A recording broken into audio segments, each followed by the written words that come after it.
प्यारे बच्चों, आप सभी का एक बार फिर से आपके अपने YouTube चैनल ऑल सब्जेक्ट्स में बहुत बहुत स्वागत है। और उसी कड़ी में पाठ 12 कलरव कक्षा 4 से बेसिक शिक्षा परिषद द्वारा संचालित इस पुस्तक से भक्ति नीत माधुरी।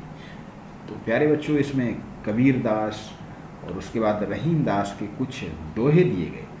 इन दोहों को हम पढ़ेंगे, उनका अर्थ भी समझेंगे और उनका अपने जीवन में अनुसरण भी करेंगे। साथ ही इसमें जो प्रश्न उत्तर शब्दार्थ दिए उन पर भी चर्चा करेंगे। तो आप हमारे साथ जुड़ें और हाँ, चैनल को अभी तक सब्सक्राइब नहीं किया तो चैनल को सब्सक्राइब भी कर लें। चलिए शुरू करते हैं। सांच बराबर तप नहीं, झूठ बराबर पाप, जाके हृदय सांच है ताके हृदय आप। प्यारे बच्चों, कबीर दास जी कहते हैं कि सत्य बोलने से बड़ा या उससे कोई भी तप नहीं। यानी कि सत्य बोलना खुद ही एक बहुत बड़ी तपस्या होती है, बहुत बड़ा तप होता है। और झूठ बराबर पाप, और झूठ बोलने से बढ़कर कोई पाप नहीं होता। जाके हृदय सांच है, और जिसके हृदय में सत्य रहता है, सत्य का निवास होता है, ताके हृदय आप, उसके हृदय में ईश्वर का निवास होता है। अर्थात बच्चों, सच का ही साथ देना चाहिए, सच बोलना चाहिए और सच के ही मार्ग पर चलना चाहिए। वृक्ष कभू नहीं फल भकें, नदी न संचय नीर, परमारथ के कारणे साधु धरा शरीर। वृक्ष कभी भी नहीं फल भकें, फल नहीं खाते। आपने देखा होगा वृक्षों पर कितने अच्छे अच्छे सुंदर सुंदर मीठे मीठे रंग बिरंगे फल लगते हैं, लेकिन क्या कभी किसी वृक्ष को आपने फलों को खाते देखा? नदी न संचय नीर, और कभी भी नदी जो पानी को एकत्र नहीं करती अपने लिए, उसी तरह परमार्थ के कारण परमार्थ के लिए ही साधु धरा शरीर, साधु का जीवन रखते हैं। जैसे साधु जो लोग होते हैं वो परमार्थ कार्य में ही लगे रहते, जैसे वृक्ष दूसरों को फल देते हैं और नदी दूसरों को पानी देती है। जहाँ ज्ञान तहाँ धर्म है, जहाँ झूठ तहाँ पाप।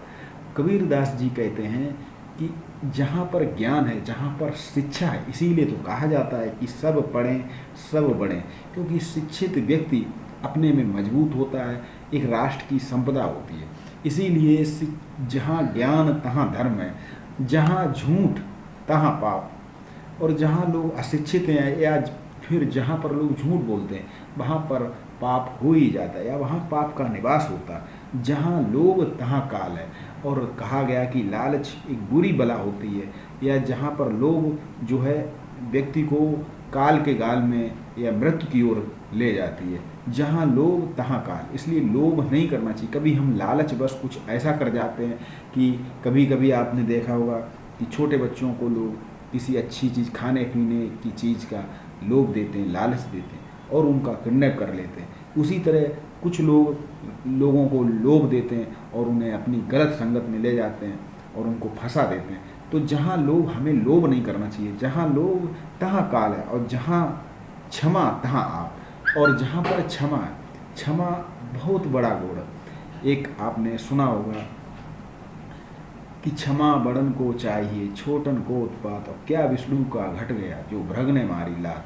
तो कहने का मतलब है कि हमें किसी का अगर छोटी मोटी गलती है या छोटा मोटा अपराध है तो हमें क्षमा कर देना चाहिए, और क्षमा का गुण होना चाहिए। कबीर जाति पात ऊंच नीच, धार्मिक भेदभाव आदि का जोरदार खंडन करने वाले संत कवि थे। इनका दृष्टिकोण मानवतावादी था। इनकी रचनाएं तीनों रूपों, साखी, शबद और रमैनी में मिलती। बच्चों, प्रश्न आता है कि कबीर दास जी की प्रमुख, जब आप बड़े हो जाएंगे तो ऐसे प्रश्न आते हैं, तो आप इन प्रश्नों को अभी से याद करके रखें कि साखी, शबद और रमैनी। इसके बाद रहीम दास जी के दोहे, चलिए इनको भी देखते हैं। बिगड़ी बात बने नहीं, लाख करे किनको, रहमन बिगड़े दूध को, मथे न मांग माखन होए। रहीम दास जी कहते हैं कि एक बार बात बिगड़ जाए, फिर वो जल्दी बनती नहीं। जैसे किसी को अपयश लग जाए या कोई बदनाम हो जाए कि कोई व्यक्ति अगर एक बार चोरी करता है तो लोग जब भी कहीं चोरी होती तो उसी को पकड़ते हैं। इसीलिए कहा गया है कि बिगड़ी बात या फिर हमारी किसी से मित्रता, अगर हमारी उससे शत्रुता होती है, लड़ाई होती है, तो वो बात कितनी भी हम बाद में कोशिश करें लेकिन कहीं न कहीं वो बात बनी रहती। बिगड़ी बात बने नहीं, लाख करे किन कोय, यानी कि कोई लाख प्रयास कर ले, रहे मन बिगड़े दूध का। जैसे कि एक बार दूध फट जाए, दूध बिगड़ जाए, दूध खराब हो जाए तो उसे कितना भी मथो, उससे माखन नहीं निकलता है। जो रहीम उत्तम प्रकृति का करी सकत कुसंग। रहीमदास जी कहते हैं कि जो अच्छे लोग होते हैं, अच्छी प्रकृति के लोग होते हैं, उनका बुरे लोग कुछ नहीं कर सकते। जिसने सत्य के मार्ग पर चलना शुरू कर दिया, जिसने कहा कि मैं कोई भी गलत काम नहीं करूँगा। छोटे बच्चे अक्सर कर गलत संगत में आकर गंदे काम करने लगते हैं, लेकिन जो लोग ये खुद मानते हैं कि मैं कोई गलत काम नहीं कर सकता, उन्हें कोई भी नहीं बिगाड़ सकता। जैसे कि चंदन विष व्यापत नहीं, लिपटे रहत भुजंग। जैसे कि चंदन के वृक्ष पर न जाने कितने विषधर सांप लिपटे रहते हैं, लेकिन उसके ऊपर विष का कोई असर नहीं होता। बड़े बड़ाई ना करें, बड़े न बोले बोल, रहमन हीरा कब कहे, लाख टका मोह मोल। रहीमदास जी कहते हैं कि जो वास्तव में बड़े होते हैं, जो महान होते हैं, वो कभी भी खुद नहीं कहते, अपने मुंह मिट्ठू मियाँ नहीं बनते, कभी अपनी बड़ाई नहीं करते। जैसे कि हीरा होता है, वो कभी ये नहीं कहता कि मेरा मोल या मेरी कीमत लाख टका की है या लाखों में है। क्यों? क्योंकि हीरा वैसे ही सब लोग जानते हैं। तो अच्छे लोग, महान लोगों की महानता खुद ब खुद, जैसे कि एक गुलाब के फूल या किसी खुशबूदार फूल की खुशबू फैलती है, उसी तरह अच्छे लोगों की अच्छाई अपने आप प्रचारित होती है, उसे कहने की ज़रूरत नहीं पड़ती। रहीम सम्राट अकबर के नवरत्नों में से एक थे। इनका पूरा नाम अब्दुल रहीम खान खाना था। इनके नीत परक दोहे जन जन में प्रसिद्ध हैं। रहीम दोहावली, रहीम सतसई इनकी प्रसिद्ध रचनाएं हैं। तो प्यारे बच्चों, और साथ साथ हम लोग सूरदास जी के जो दोहे हैं उनको भी देखते हैं। मैया कभई बढ़े गई चोटी, कितनी बार मोए दूध पियत भई, ये अजहूँ है छोटी। यानी कि सूरदास जी कृष्ण के भक्त थे और अपनी रचनाओं के माध्यम से बाल कृष्ण, यानी कि जब कृष्ण भगवान छोटे थे तो उस समय की जो लीलाएं होती थी उनका वर्णन करते थे। कह रहे हैं कि मैया कभी बढ़ेगी चोटी, मेरी ये चोटी कब बढ़ेगी, कितनी बार मोई दूध पियत भई, मैं कितने दिन हो गए मैं दूध पी रहा हूँ, फिर भी ये अजहूँ है छोटी, अभी भी छोटी है। तू जो कहत बल्कि बेनी, जो है लंबी मोटी, काड़त गुहत नहावत जेही, नांगन सी भई लोटी। काचो दूध पियावत पच पच, देख देत न माखन रोटी, सूरज चिरजीव दो भैया, हरि हलदर की जोटी। तो इस तरह सूरदास आगरा से मथुरा जाने वाली सड़क के किनारे रुनकता गांव में पैदा हुए थे।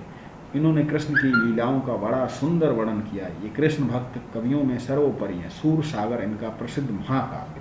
कभी प्रश्न पूछा जाता है कि सूर सागर की रचना किसने की, तो उसका सही उत्तर होगा सूरदास।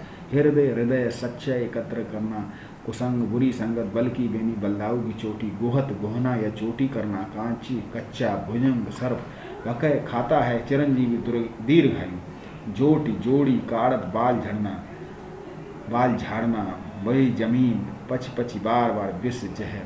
तो ये था आपका पाठ और ये कबीरदास, सूरदास और रहीमदास की रचनाएं। चलिए मिलते हैं फिर किसी नए वीडियो के साथ, नए पाठ के साथ, नई कविता के साथ। तब तक के लिए आप सभी को बहुत बहुत नमस्कार।